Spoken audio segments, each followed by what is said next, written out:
Donc, on parle un petit peu des angles. On revient sur la question des angles. Donc, lorsque vient le temps de mesurer un angle, savoir s'il est obtus, savoir s'il est aigu, savoir s'il est droit, se rappeler toujours qu'un angle droit à 90 degrés, qu'un angle aigu à 89 degrés et moins, et qu'un angle obtus, on parle d'un angle qui va être entre 91 degrés et 179 degrés. Pourquoi je ne dis pas 180? Parce qu'un angle de 180 degrés, c'est une ligne droite. La preuve, si, toujours quand je prends la mesure de mon angle, je me place sur ma ligne du bas, ou sur l'une des deux lignes à tout le moins, je pars de 0 et je me rends jusqu'à ma ligne. Si je fais le tour ici, je pars de 0, 50, etc. Je me rends à 180 degrés. Donc, de 0 jusqu'à 180 degrés, j'ai une ligne droite, dans le fond. Donc, mon angle obtus, lui, peut pas arriver à 180. À ce moment-là, on va parler d'un angle plat. Donc, ça, c'est un angle plat. OK? Ou une ligne droite, tu vas me dire. Donc, un angle droit, un angle plat, si on parle de son angle. L'angle droit, tu le connais bien, c'est un angle de 90 degrés. Donc, je me place ici. Je pars de 0 sur ma ligne du bas. Je mesure où arrive ma ligne. Ça arrive ici à 90. Donc, c'est un angle droit. Ici, j'imagine que c'est un angle aigu parce que notre truc de bec de canard est un peu fermé. Donc, je me place sur le 0 ici.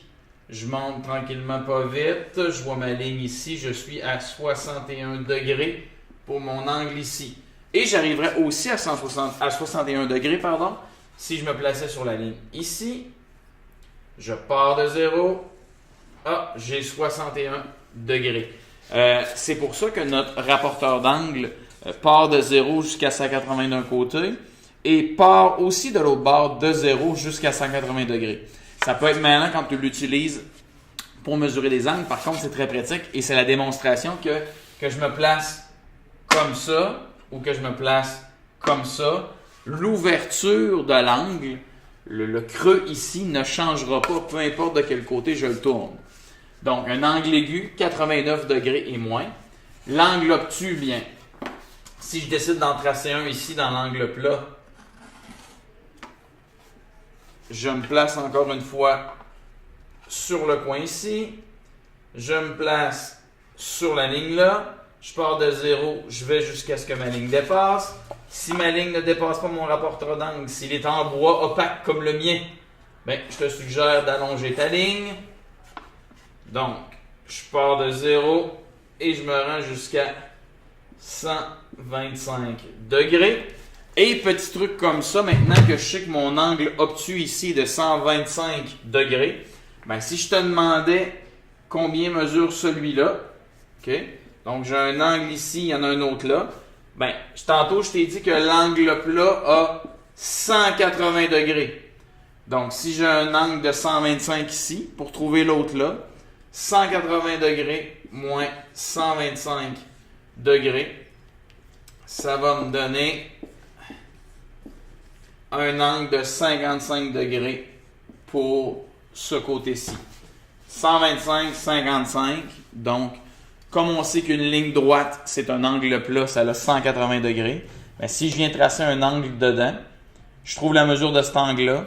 Ce qui reste de l'autre bord, ça va être le résultat de l'angle dont j'ai trouvé la mesure, de 125 degrés ici, que j'ai soustrait à ma ligne droite, mon angle plat de 180 degrés.